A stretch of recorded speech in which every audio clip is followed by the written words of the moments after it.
This is the interior of a healthy human nasal cavity. The mucosal lining here is smooth, undisturbed, and functioning at its anatomical baseline. That baseline is disrupted by a single physiological event, localized inflammation. When that mucosal tissue becomes inflamed, we arrive at the foundational clinical definition of the condition. Rhinitis is simply the inflammation of the nasal lining. The medical etymology maps directly to this definition. The prefix rhino denotes the nose, and the suffix itis dictates the presence of inflammation. The diagnostic challenge for a clinician is one of observation. Because this internal inflammation occurs entirely out of sight within the nasal passages, a practitioner cannot simply look at the tissue to confirm a diagnosis. Instead, they must look for the clinical tetrad. These are 4 rigid, externally observable symptoms that characterize the presence of rhinitis. This animated classification matrix is the structural tool to evaluate the condition. The left column dictates the observable clinical characteristic, while the right provides its pathophysiological definition. Our objective is to map the 4 defining physical characteristics of the clinical tetrad into these structural gaps. While the physical presentation of each symptom varies drastically, every single entry we place into this grid traces back to the exact same inflammatory trigger. This matrix identifies the unified pathological origin behind a cluster of seemingly random patient symptoms. We begin with the first row of the matrix to address what is often the most visibly apparent characteristic of the condition. The formal clinical designation for this symptom is rhinorrhea. Breaking down the Greek roots clarifies, rhino again means nose, and rhea translates to flow. The underlying mechanism is a glandular reaction. The localized mucosal inflammation overstimulates nearby submucosal glands, forcing them to produce and discharge excessive amounts of mucus. Returning to the matrix, we categorize this first characteristic. Rhinorrhea is defined by excess mucosal discharge. Rhinorrhea is highly visible, making it an easy clinical marker. However, it only represents the secretory response of the affected tissue. To accurately diagnose rhinitis, a practitioner must look beyond mere glandular secretion and evaluate the structural changes occurring within the nasal passage itself. Shifting focus to the second row of our matrix, we encounter a symptom that patients frequently and incorrectly conflate with rhinorrhea. This second symptom is clinical nasal congestion. Congestion is a structural blockage of the airway, which is distinct from the fluid discharge of rhinorrhea. The mechanism driving congestion is vascular engorgement.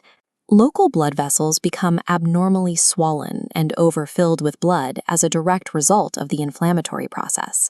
As inflamed blood vessels expand, they take up physical space, forcing mucosal tissue to swell inward and physically reduce the airway volume. We formalize this in the matrix. Nasal congestion is defined by vascular engorgement and tissue swelling.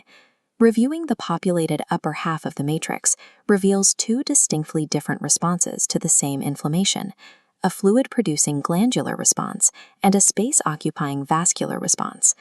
Differentiating between active secretion and structural swelling establishes the baseline necessary for selecting targeted therapeutic interventions. We transition to the third row of the matrix, shifting our evaluation from chronic physical tissue states to acute physiological actions. The third mandatory characteristic of the clinical tetrad is sneezing.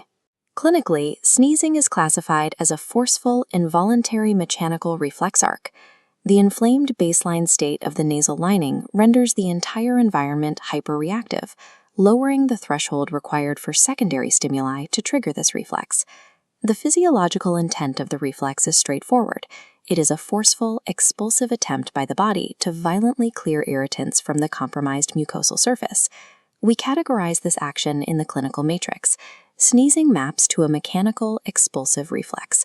This reflex confirms neurological involvement. The inflammation affects sensory receptors as directly as it affects the physical tissues and glands. Moving to the final 4th row of the matrix, the focus shifts entirely to the patient's subjective sensation. Itching is the final characteristic of the rhinitis presentation. The formal clinical term for this sensation is pruritus. Pruritus describes an irritating sensory state that typically provokes the desire to scratch the affected area. The neuroinflammatory link drives this sensation. Inflammatory mediators released into the tissue chemically irritate the terminal nerve endings embedded in the nasal mucosa. This local irritation generates a specific pruritic sensation. It registers to the central nervous system purely as an itch response, completely distinct from acute pain or burning. We complete the diagnostic tetrad in the matrix. Itching is mapped as a localized sensory or pruritic response. The inclusion of pruritus confirms the comprehensive nature of the inflammation. The pathology alters the patient's sensory baseline alongside their physical airway mechanics. Pulling back from the individual definitions allows us to review the completely populated diagnostic matrix. This reverse flow diagram maps out the full clinical tetrad: rhinorrhea, nasal congestion, sneezing, and itching.